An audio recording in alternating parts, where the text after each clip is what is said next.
Hey guys, let's do a quick part 2 to section 3.8 just to review the rules of asymptotes. So let's take a look.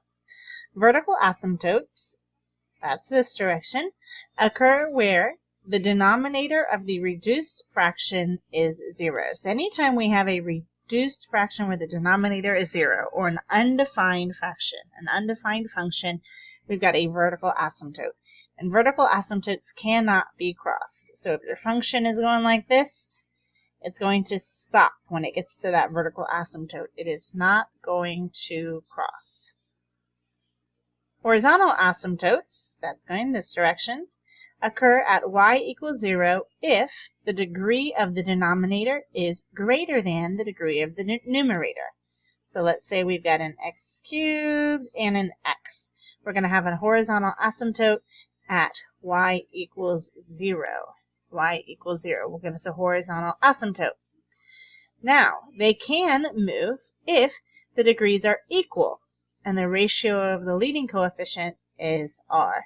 So let's say that we have an x squared on the top and the bottom. Our horizontal asymptote will be at the ratio of the leading coefficients. In this case, our ratio is 1 to 1, so it would be y equals 1, would be where our horizontal asymptote is. Like, horizontal asymptotes are not like vertical asymptotes. They can be crossed. They just help us see the end behavior of the tails. The third type of asymptote is an oblique asymptote, and that's a line, essentially, or a slanted asymptote.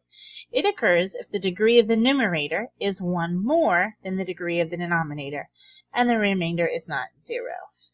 So if we've got x cubed over x squared, for example, the degree of the numerator is 1 more than the degree of the denominator, and the remainder is not 0, then we're going to have an oblique asymptote.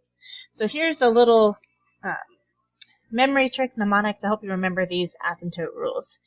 If it's big on the bottom, we're talking about the degree. If it's bigger on the bottom, then y equals 0. So BO. Big on the bottom, y equals 0. Let's write an example here. Botno is big on the top, no horizontal, but there is an oblique asymptote. So if we switch these, if it's greater than the bottom by 1, we're going to have an oblique asymptote as long as the remainder is not 0.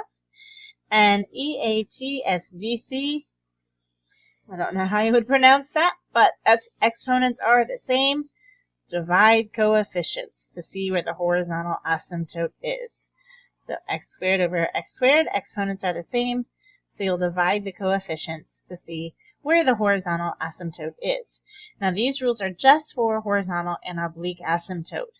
We know vertical asymptotes are determined solely by the denominator and the values that would make the function undefined.